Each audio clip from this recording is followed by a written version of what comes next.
La première fois que je me suis suicidé, c'est pour embêter ma maîtresse. Cette vertueuse créature refusa brusquement de coucher avec moi, cédant au remords, disait-elle, de tromper son amant chef d'emploi. Je ne sais pas bien si je l'aimais. Je me doute que 15 jours d'éloignement eussent singulièrement diminué le besoin que j'avais d'elle. Son refus m'exaspéra. Comment l'atteindre? Ai-je dit qu'elle m'avait gardé une profonde et durable tendresse?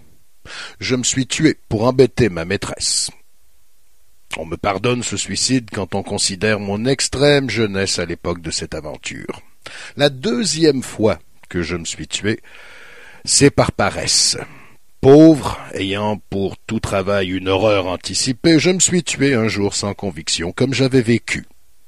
On ne me tient pas rigueur de cette mort quand on voit quelle mine florissante j'ai aujourd'hui.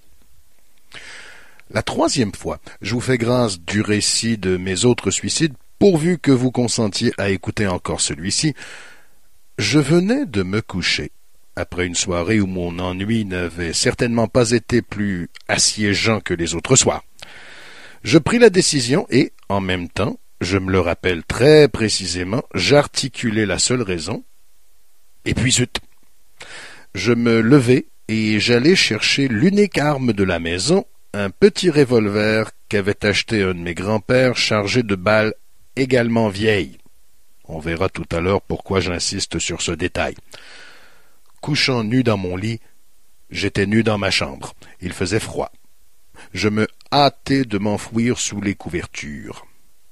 J'avais armé le chien. Je sentis le froid de l'acier dans ma bouche.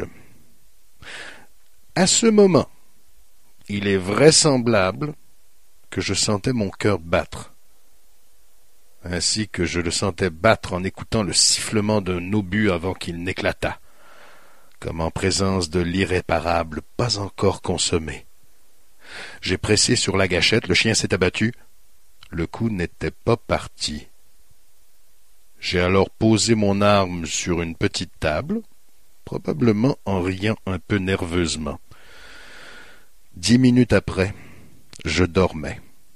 Je crois que je viens de faire une remarque un peu importante, si tant est que, naturellement, il va de moi que je ne songeais pas un instant à tirer une seconde balle. Ce qui importait, c'était d'avoir pris la décision de mourir, et non que je mourusse.